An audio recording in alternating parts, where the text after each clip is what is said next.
So ಹಾಗಾಗಿ ಗೊತ್ತಾಗಿ ಏನು ಮಾಡಬೇಕು ಎತ್ತ ಮಾಡಬೇಕಂತ ಗೊತ್ತಿಲ್ಲ. ಅದಾದಮೇಲೆ ಇವರು ನ್ಯೂಸು ಅದು ಇದು ಏನೇನೋ ಬರ್ತಾ ಇದೆ. ಇದು ಕೇಳಬೇಕಾ ಅದು ಕೇಳಬೇಕಾ, ಏನು ಮಾಡಬೇಕು ಎತ್ತ ಮಾಡಬೇಕು ನಮಗೂ ಗೊತ್ತಾಗ್ತಿಲ್ಲ. ಎಂತಕ್ಕಂದರೆ ನಾವು ನಮ್ಮ ತಾಯಿನ ಕಳ್ಕೊಂಡಿದ್ದೀವಿ. ಅವ್ರು ನಾವು ಹುಟ್ಟಿ ನಾವು ಬೆಳೆಯೋಕ್ಕೆ ಪ್ರತಿಯೊಂದಕ್ಕೂ ನಮ್ಮ ಅಮ್ಮನೇ ಇದಾಗ್ತಿದ್ದು. ಸೊ ಇವಾಗ ಒಂದೇ ಸಲ ಅಮ್ಮ ಹೋಗಿ ನಮ್ಗೆ ಯಾವ ಸೋರ್ಸು ಇಲ್ಲ. ಇವಾಗ ನಾನಾಗಲಿ ನಮ್ಮ ಅಣ್ಣ ಆಗಲಿ ಇವಾಗ ಏನು ಮಾಡಬೇಕು ಎತ್ತ ಮಾಡಬೇಕು, ನನ್ನ ಎಜುಕೇಷನ್ ಆಗಲಿ, ನಮ್ಮ ಅಣ್ಣನ ಭವಿಷ್ಯ ಆಗಲಿ, ನನ್ನ ಭವಿಷ್ಯ ಆಗಲಿ. ಸೊ ಇದೆಲ್ಲ ನಾವು ಯೋಚನೆ ಮಾಡ್ಕೊಂಡು ಕೂತ್ಕೊತಿರ್ಬೇಕಾದ್ರೆ ಇವಾಗ ಕೆಲವೊಂದು ನ್ಯೂಸ್ ಅದೆಲ್ಲ ಬಂದು ನಾವು ಎಷ್ಟು ಡಿಸ್ಟರ್ಬ್ ಆಗಿದ್ದೀವಿ ಅಂದರೆ, ಇವಾಗ ನಾವು ಏನು ಮಾಡಬೇಕು ಎತ್ತ ಮಾಡಬೇಕು ನಾವು ಏನು ತಲೆನೂ ಓಡ್ತಾ ಇಲ್ಲ. ಆಮೇಲೆ ಇವಾಗ ನನಗಿನ್ನ ಏನು ಭಯ ಆಗಿದೆ ಅಂದರೆ ನನ್ನ ಫ್ಯೂಚರ್ ಬಗ್ಗೆ ತುಂಬ ಅಂದರೆ ತುಂಬ ಭಯ ಆಗ್ತದೆ. ಸೊ ಗೊತ್ತಿಲ್ಲ. ಚೆನ್ನಾಗೇ ಇರ್ತಿದ್ರು. ಅಪ್ಪ ಅಮ್ಮ ಅಂದರೆ ಫ್ರೆಂಡ್ಸಾಗೇ ಇರ್ತಿದ್ರು ಸರ್. ಇವಾಗ ಗಂಡ ಹೆಂಡತಿ ಅಂದರೆ ಹೇಗಿರ್ತಾರೋ ಆ ಥರ ಇಲ್ದೇ ತುಂಬ ಫ್ರೆಂಡ್ಲಿ ಆಗಿರ್ತಿದ್ರು. ಏನೇ ಇದ್ರೂ ಶೇರ್ ಮಾಡ್ಕೊಳ್ತಾ, ಏನೇ ಇದ್ದರೂ ಯಾವುದೇ ನೋವಿದ್ರೂ ಮಮ್ಮಿ ಅಪ್ಪ ಇಬ್ಬರೂ ಕೂತ್ಕೊಂಡು ಮಾತಾಡಿ, ಏನೇ ಸಮಸ್ಯೆ ಇದ್ರೂ ಅಮ್ಮ ಅಪ್ಪನ ಹತ್ರ ಬಂದು ಹೇಳೋದಾಗಲಿ, ಇಲ್ಲ ಅಪ್ಪ ಅಮ್ಮನ ಹತ್ರ ಹೋಗಿ ಹೇಳೋದಾಗಲಿ, ಲೈಕ್ ಫ್ರೆಂಡ್ಸ್ ಹೆಂಗಿರ್ತಾರೆ ಹಾಗಿದ್ರು ಸರ್ ಅವರಿಬ್ಬರು. ಹಾಂ ಬರ್ತಿರ್ತಾರೆ. ಲೈಕ್ ಹಬ್ಬಕ್ಕೆಲ್ಲ ಬರ್ತಿರ್ತೀವಿ. ಅಂದರೆ ನಾನು ಇವಾಗ ಡಿಗ್ರಿಗೆ ಅಂದ್ಬಿಟ್ಟೆ ಹೈದ್ರಾಬಾದಿಗೆ ಹೋಗಿದ್ದಿದ್ದು. ನಾನು 2 ವರ್ಷದ ಹಿಂದೆ ನಾನು ಅಲ್ಲಿ ಹೈದ್ರಾಬಾದಿಗೆ ಹೋಗಿ ನಾನು ಎಜುಕೇಷನ್ ನಾನು ಮಾಡ್ಕೋತಿದ್ದಿದ್ದು. ಅಕಸ್ಮಾತ್ ಅಮ್ಮಂಗೆ ಏನಾದರೂ ಬ್ರೇಕ್ ಸಿಕ್ಕಿದ್ರೆ, ಇಲ್ಲ ನಮ್ಮ ಅಮ್ಮವ್ರ ಅಮ್ಮ ನಮ್ಮ ಅಜ್ಜಿ ಮನೆಗೆ ಹೋಗ್ತಾಯಿದ್ವಿ, ಇಲ್ಲೇನಾದ್ರು ಹಬ್ಬ ಇದ್ದರೆ ಇಲ್ಲಿಗೆ ಬರ್ತಿದ್ವಿ, ಎಲ್ಲ ಚೆನ್ನಾಗೇ ಆಗ್ತಿತ್ತು. ಹಾಂ ಹೌದು ಹೌದು ಇಲ್ಲಿ ಬಂದಿದ್ರು. ಅದು ನಮಗೆ ಅದು ತುಂಬಾ ಶಾಕ್ ಆಗೋ ಇದು. ಎಂತಕ್ಕಂದರೆ ಲೈಕ್ ನಾವಿಲ್ಲೆಲ್ಲ ಬ್ಯುಸಿ ಇದ್ವಿ. ಆಮೇಲೆ ನಮ್ಮ ಅಣ್ಣಂಗೆ ಕಾಲ್ ಬಂದಿರೋದು.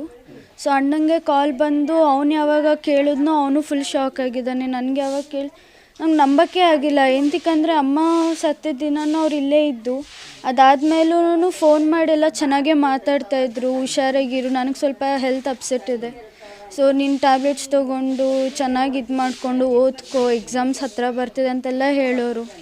ಫೋನೆಲ್ಲ ಮಾಡ್ಕೊಂಡು ಚೆನ್ನಾಗೇ ಮಾತಾಡ್ತಾಯಿದ್ರು. ಬಟ್ ಅಚಾನಕ್ಕಾಗಿ ಅವತ್ತೇನು ಎಲ್ಲರೂ ಫೋನ್ ಕಾಲ್ಸ್ ಎಲ್ಲ ಮಾಡ್ತಾಯಿದ್ರಂತೆ. ಯಾರು ಏನು ಪಿಕ್ ಮಾಡಿಲ್ಲಂತೆ. ನಮಗೂ ಅಷ್ಟೇನು ಕ್ಲೀನಾಗಿ ಗೊತ್ತಿಲ್ಲ.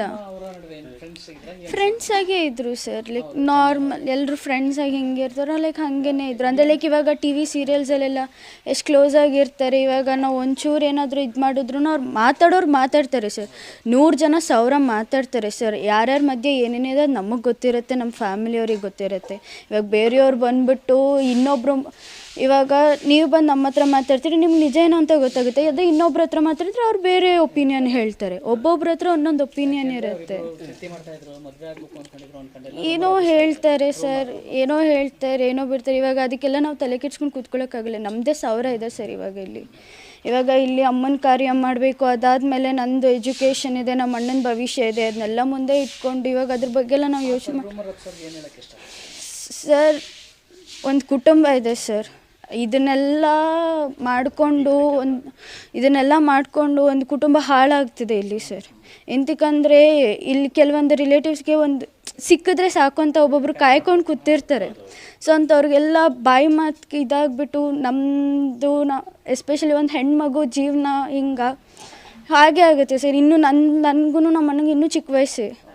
ಸೊ ಏನು ಮಾಡಬೇಕು ಎತ್ತ ಮಾಡಬೇಕು. ಇವಾಗ ಇವರು ಅಪ್ಸ್ತಾ ಇರೋದ್ರಿಂದ ನಮ್ಮ ಫ್ಯಾಮಿಲಿಗೆ ಎಷ್ಟು ತೊಂದರೆ ಆಗ್ತಿದೆ ಅಂದರೆ, ಯಾರ್ಯಾರೋ ಫೋನ್ ಮಾಡ್ತಾರೆ, ಏನೇನೋ ಮಾತಾಡ್ತಾರೆ, TVಯಲ್ಲಿ ಹಂಗೆ ಬರ್ತಿದೆ, ನ್ಯೂಸ್ ಹಿಂಗೆ ಬರ್ತಿದೆ, ಏನು ಎತ್ತ ನಿಮ್ಮ ಮಗಳು ಮುಂದೆ ಭವಿಷ್ಯ ಏನು, ನಿಮ್ಮ ಮಗನ ಭವಿಷ್ಯ ಏನು ಅಂತೆಲ್ಲ ಕೇಳ್ತಾ ಇದ್ದಾರೆ. ನೀವು ಏನು ಮಾಡಬೇಕು ಎತ್ತ ಮಾಡಬೇಕಂತ ಗೊತ್ತಿಲ್ಲ. ಸ್ನೇಹಿತರಾಗಿದ್ರು ಸರ್. ಲೈಕ್ ನಮ್ಮಮ್ಮ ಹೈದ್ರಾಬಾದ್ಗೆ ಆಲ್ಮೋಸ್ಟ್ ಲೈಕ್ 6-7 ಇಯರ್ಸ್ ಬ್ಯಾಕ್ ಅವ್ರು ಹೋಗಿದ್ದು. ಅವರು ತ್ರಿನಯನಿ ಸೀರಿಯಲಿಂದನೇ ಪರಿಚಯ ಆಗಿದೆ ಇಬ್ಬರೂ. ಸೊ ಪರಿಚಯ ಆಗಿ ಹಾಗೆ ಸ್ನೇಹವಾಗಿತ್ತು ಸರ್. ಸೊ ಅದು ಬಿಟ್ಟರೆ ಇನ್ನೆಂತಿಲ್ಲ.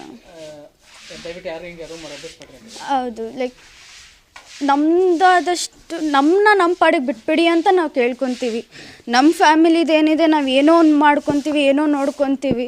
ನಿಮ್ಮದೇನಿದೆ ನೀವು ನೋಡಿಕೊಂಡು ನಿಮ್ಮ ಪಾಡಿಗೆ ನೀವು ಇದ್ಬಿಡಿ. ಏನೋ TRP ಅದು ಇದು ಅಂದ್ಕೊಂಡು ನಮ್ಮ ಲೈಫು ನಮ್ಮ ಬಾಳನ್ನ ಹಾಳು ಮಾಡೋಕ್ಕೆ ಬರಬೇಡಿ ಅಂತ ನಾನು ಇದಿಷ್ಟೇ ಕೇಳ್ಕೊಳ್ಳೋದು ಸರ್, ಅಷ್ಟೇ. ನನ್ನ ಹೆಸರು ಪ್ರತೀಕ್ಷಾ ಅಂತ.